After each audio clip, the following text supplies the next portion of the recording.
संपूर्ण जगभरात कोरोनाच्या महामारीने हाहाकार माजवला होता. मात्र त्या महामारीतून जग सावरतेना तेच पुन्हा HMPV व्हायरसने चीनमध्ये प्रचंड धुमाकूळ घातला. चीनमधील बऱ्याच लोकांना HMPV आजाराची लागण झाली आहे. त्यामुळे आता पुन्हा एकदा संपूर्ण जग दुसऱ्या महामारीच्या उंबरठ्यावर असल्याचं दिसत आहे.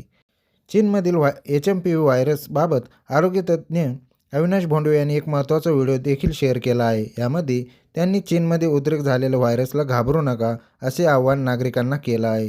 तसेच श्वसन संस्थेच्या आजारातून सर्दी, खोकला, ताप येतो. तो शिंकण्या खोकल्यातूनच पसरतो. पण कोरोना इतका हा व्हायरस घातक नाही असं त्यांनी सांगितलं आहे. HMPV या व्हायरसची लागण झाल्यानंतर रुग्णामध्ये कोरोनासारखीच लक्षणे दिसून येतात. मात्र या व्हायरसमुळे रुग्णामध्ये अत्यंत साधारण लक्षणे दिसतात. त्यामध्ये रुग्णामध्ये खोकला किंवा घसा खवखवणे, सर्दी किंवा नाक वाहणं, श्वास घेण्यास काही प्रमाणात त्रास होणे यासारखी लक्षणे दिसतात. प्रामुख्याने लहान मुलांनी, वयोवृद्ध व्यक्ती HMPV या व्हायरसच्या विळख्यात अडकण्याची शक्यता आहे.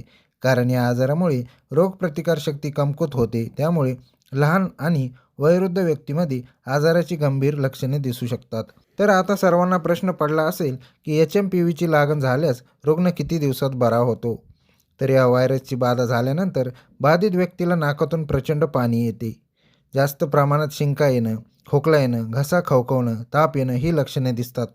मात्र हा आजार वाढत गेला तर न्यूमोनियासारखे आजार देखील होऊ शकतात.